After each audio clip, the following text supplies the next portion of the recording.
Hey guys, in today's video we're going to have a look at some tips and some tactics for you to have more success landing that backhand so you can have more success when you fight. It's all well and good having a big knockout punch with your backhand, but if you can't land it, if you can't get it there, then it's a problem. You can never use it. So there's ways to do it. One of the typical things we do is we just throw it behind a jab in the same rhythm. It's bam, bam. And it's relatively easy to deal with that. So what we need are some things that are going to help us get that hand there and some rhythm breaks and potentially some things that are going to help keep you safe as well. So let's dig in. So number one is simply a preemptive slip. It doesn't have to be, when you first start boxing, you kind of have this thing where you think, I only have to slip or dodge punches when they're coming at me. No, you can preemptive slip and it will also break up your rhythm as well. So instead of jab, cross, we get jab, dip, cross from here. Surprisingly catches people out if they're not used to it, because I would also set it up by throwing some jab crosses first from here. So now they've got the pattern. It really helps set that shot. It's quite basic. It's going to get a little bit more advanced as we go on, but it's something that you should be practicing in your shadow boxing and on your bag work. It doesn't just have to be in sparring that you try it for the first time. Because remember, how you practice will be how you fight. If you constantly practice on your bag like this, then don't be surprised that when you're sparring, you're doing this and you're getting lit up. So you want to be in a good stance, hands up, chin down, elbows tight, a good jab as well. Never half-ass your jab. You want to make people scared of your jab. Own that space between. Whether you're doing this off of a single, a double, or whether you're a little rhythm break, it's all good. So when we're doing it, watch for the obvious. We're not going jab, hands coming down and loading it from down here or anything like that. It's still nice and tight in your boxing position. Over, driving from the back leg. What we're also not doing is this, particularly if you're a complete beginner. It's quite common that you'll do this. You'll go here, you'll come here and then go like this and lose your balance. Yes, you are driving from that back leg, but you're still keeping your head above your hips. We're not leaning into that shot at all. Work on your range. Fairly simple to work on the bag, so let's have a quick look. As an extra detail on all of these drills, and you should be doing this anyway, you want some kind of exit on the end of that as well, just to keep you safe. You could be here and have the best shot in the world, but there still could be something coming back. So you want some kind of exit on the end. Either a roll out, a step back, just taking you back out of range again. That would be optimal practice. But just set it up a few times and just hear whether you're setting up with a jab, setting up with a jab, and a head movement, jab, and a head movement. And a good little exit on the end. It is just simply here, making sure we're not doing the obvious ones. Clearly not good. Okay? Always moving your head, always moving your head. Always moving your head. Let's get that little slip involved as well, but let's look at number two. I've spoke about this one many times on this channel. I think I've even done a complete breakdown of it because I really like it. It's just simply the back step or the layback from here. Honest to God's truth, if people take the bait with this, whenever I've used this, it works, it lands. So, in its simplest form, rather than jab, cross, you get jab, back step, cross. There's a couple of things going on there, and I'll tell you how we set that up in a second. What it's not, there's a couple of things that I always see go wrong with this. People go jab or however they're setting it up, and they don't move the back leg. They just lean back, face. Clearly not a good boxing position. Imagine that. Not a good boxing position. If you take a punch in that position, you are going down. Other things I see people go wrong, they successfully take the leg back, but then don't come forwards again. Well, of course, you've now increased your range, you're going to miss, so then this happens. I know, you're probably thinking, nah, people do that, are they that silly? But then in the heat of the moment, they forget. So that's why you need to drill and practice. So if you don't come forwards with your foot again, this is what happens. You have to lean. Clearly, again, not a good position. One other thing that always happens as well is they do come back forwards, but they come forwards too much and they lose their stance. You get this happen. Again, not a good foundation. So, however far you move your back foot is how far you bring it back in again, so you keep your foundation. It's just here, jab, back, cross. And remember to turn that hip over as you come forwards, so we don't go jab, back, cross. Yeah, I've just lost all my range. Turn the foot, drive that hip forwards. So how I set this up, and it works beautifully well, is I don't jab at your face. I jab at your jab hand. Essentially controlling that lane. I'm not even really trying to hit you at all. I'm just jabbing, and I'm not going like this. I'm just jabbing at your hand. That essentially only allows you to throw your right hand because I'm blocking your left hand. Yes, there are things you can do with that, I know. It's like I said, if people take the bait, it lands. So I'm here pouring at your lead hand. As your backhand comes out, I step back and throw that shot. It's a beautiful little one, and one you should be practicing on your bag and your shadow boxing as well. So I generally practice this exactly how I would be doing it if I was sparring. I would pouring when I say pouring, I don't mean pouring as in pouring at the bag, hoping that you think you've picked up my timing and it's a lazy jab, and as it comes out, you're going to launch your backhand to me and finish me. That's exactly how I want to set it up. So when I'm working this on the bag, I'm just finding the range. Here. Now, top little tip. With this, it kind of helps you to hit the bag, but I don't know if you know this or not. If you are about 4 to 5 inches short with your jab, and you have proper mechanics with your cross, that should land because of the rotation. So here, hopefully you can see that, I'm, 4 or 5 inches short. What I'm not going to do, I'm not going to lean forwards. As I rotate, like that. What I haven't done is gone here, left my hips behind. So I'm just short with my jab, my cross should land. But I do know when I do this, I do just touch the bag and come back and throw a shot. But it should still work even if you're not even quite touching the bag. Because remember, very few people fight like this. Usually their hands out here somewhere. So I can afford to be just short of that bag and driving that shot. And remember, have a good exit on the end as well.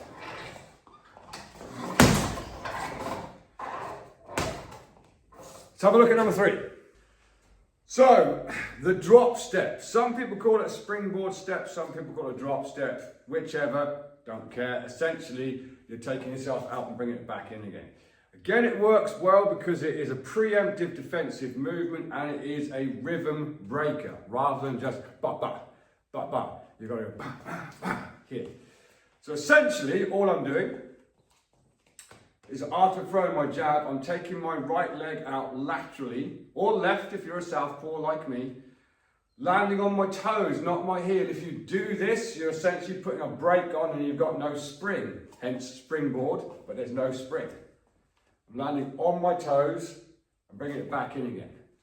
Again, watch for the obvious. Very, very common for people to come here and then here. I'm on a tight rope. The usual rule applies. However far I move with my movement step, that's how far I move with my recovery step. We don't want to go little step here, big step here, or big step here, little step here. That'd be stupid to do a big step anyway. I'm going to drop and come back. So another thing that I often see go wrong is if I stand at an angle, people don't go laterally. They come forwards like that. It's not good. You're putting yourself in a square position in range, i.e. long range. If you take a shot from there, you've got nothing behind you to help you stay on your feet. So we're going to go jab, drop, step, cross. No foot position. I'm back in my stance. Jab, drop, step, cross. What it's also not, it's not a slip with that step. You often see people do this. Too much movement. My head's going offline simply by dropping step. So anything coming back down lane number 2 should miss. If it doesn't, don't blame me, just saying. But we're here, jab, drop, step, cross. Stay off. And again, make sure you're turning that hip over as well. Another great one to practice on the bag. So here we go. Touching, down, drop, step, cross. You can really get some power with that because I've got to drive off of that leg to bring me back. It starts your kinetic chain really well. You'll probably find you get more power than when you just go here. I know that wasn't very powerful because you've got to drop and drive. So remember to bend your leg a little tiny bit, take your head offline, set your shots up, however you're setting it.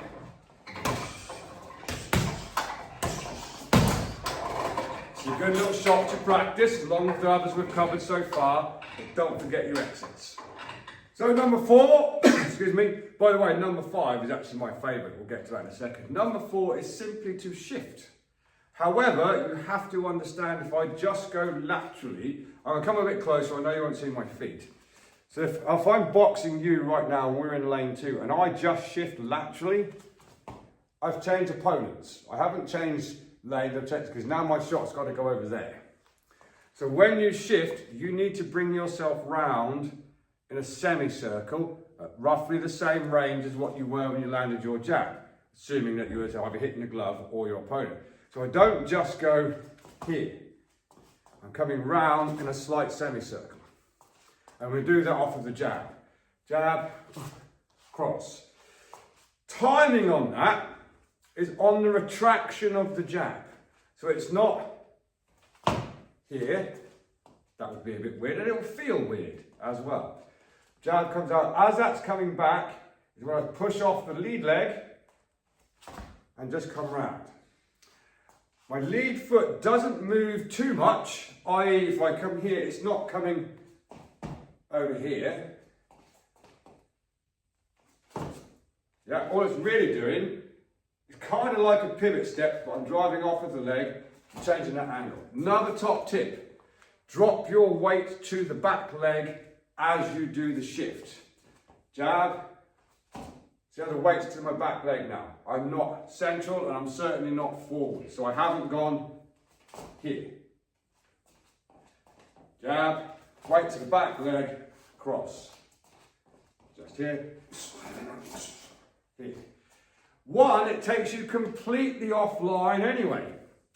With the others, even though we've put in preemptive defensive movements, we've ended up with our head back in lane 2. That's why we've had to do an exit afterwards. With this, we've already created an angle to work our exit with. They've got to chase their tail to get back onto you or completely disengage themselves. So it's a great one to practice if you've not done it before. If you've never done this on a bag and you need to figure out where your feet need to go to, it's simply putting your lead hand on the bag and just moving around to the angle that you're trying to get to. That's where your feet need to go. If my feet come out here, I'm going to lean. So it takes a bit of time to get this right. It's something that you need to practice over and over. Don't just watch this and go, right, I've got that, and then do some kind of really shit drill where you go because you're too far away. Make sure you're getting your range right on this as well. So again, you can set it off multiple jabs, you can set it off with jab crosses, any combination first. If you want to land that backhand well, we can just be here and drive that shot. Again, I'll do a bit slower. Everything that you want to from this point. Jab, scoop, throw your backhand. Don't forget to put your weight to the back foot. Now, let's go on my favourite one. So this one works really well, surprisingly well. It's possibly the simplest of all of them to do, but a few things go wrong. And we all know I have a bit of a man crush on Lomachenko. But people like Lomachenko, I know these are mainly southpaws I'm talking about, and why wouldn't I study southpaws? I'm actually a southpaw myself. But Lomachenko uses it all the time, Manny Pacquiao used to use it all the time, Usyk uses it all the time. There are a handful of orthodox people that use it as well. It's quite simply a dip. Now, a couple of things go wrong. I am better at doing this southpaw, but I'll attempt to do it orthodox, but I'll do it slowly anyway. So it's like a little level change. One, it will give you more drive from your back leg anyway, so you'll get more power on your shot. But two, it breaks the rhythm. Three, for your opponent, visually, it's a little bit disturbing because they see you level change. Where's he going? Is he going to the body? Blah, blah, blah. But what it's not jab, dip down here, cross. It's subtle.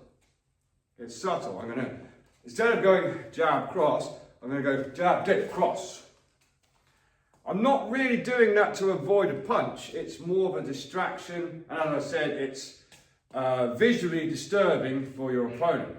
Now, I know that probably doesn't look that good because I'm not used to doing it orthodox. However, a couple of things that I do see go wrong, because I do get people in this gym to do it because I like it.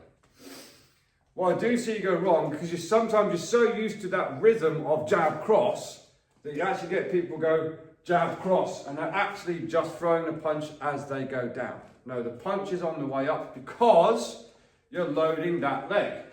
Jab, I'm going to take a slight dip as this hand comes in and then drive off of that back leg, cross.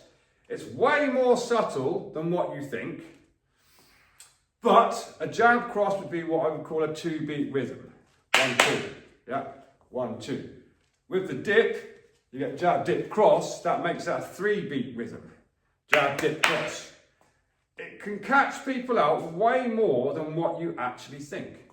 Just here, jab, dip, cross. Don't make that massive, but it's enough, just that little movement there is enough to break someone's pattern recognition visually. Something we should practice in our shadow boxing and on our bag.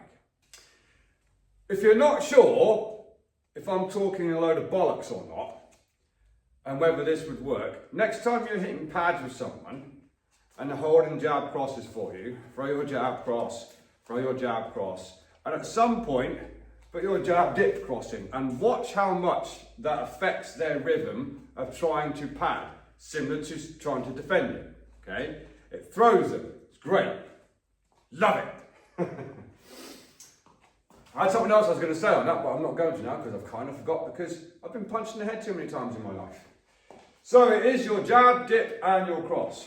Boom, boom. Ah, I know what I was going to say. I'll often set this up as well by going jab and level changing and going to the body a few times.